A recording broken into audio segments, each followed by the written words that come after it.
question. Have you ever taken a gold trade, got stopped out, and then watched price go exactly where you thought it would? Yeah, that was me for a long time. And I didn't realize it then, but I wasn't wrong. I was just early and obvious. Most traders don't lose because they're bad at trading. They lose because they're standing in the most obvious spots on the chart. Buying where everyone else buys, selling where everyone else sells, and their stops sitting in the same places. And gold does not care about your entry. It reacts to where orders are, and obvious levels have a lot of them. I didn't understand that early on. Now let me say this clearly. I'm a retail trader. I don't know what banks are doing. I don't try to sound like I do. I'm not trying to outsmart the market. I just want to stop putting myself in a bad spot. Once I looked at trading like that, things got so much simpler. Look at this chart. This level right here, clean area of resistance. Most people see this and think, if it breaks above this, I'll buy. That makes sense, but it also means a lot of people are thinking the same thing, which means this area is crowded, and crowded areas is usually where traders get punished. So at some point I stopped asking myself, is this a good setup? And I started asking myself, is it obvious? So instead of chasing the break, I let price go through the level, I let it spike, I let the stops get hit, and then I wait. How price reacts after that tells me way more than the breakout itself. Alright, so let's go back. Here's how I look at it. I mark areas everyone can see. Equal highs and equal lows. Previous highs and previous lows.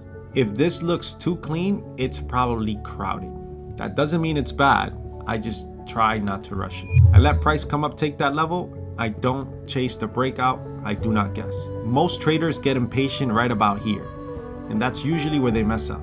After a fast move, price usually tends to slow down. This is where I start to pay attention. My stops are clear and my risk is more defined. And always remember, if it works, great. If it doesn't, I'm done. So here's a real example on gold. This was the obvious level, and unfortunately, this is where most traders enter. I don't. I wait for price to show me what it wants to do once it gets back to this area of resistance.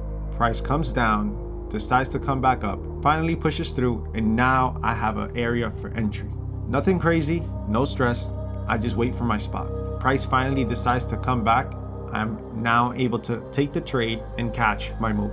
Price finally pushed through, decides to come back. On that retest, now I'm entering my trade.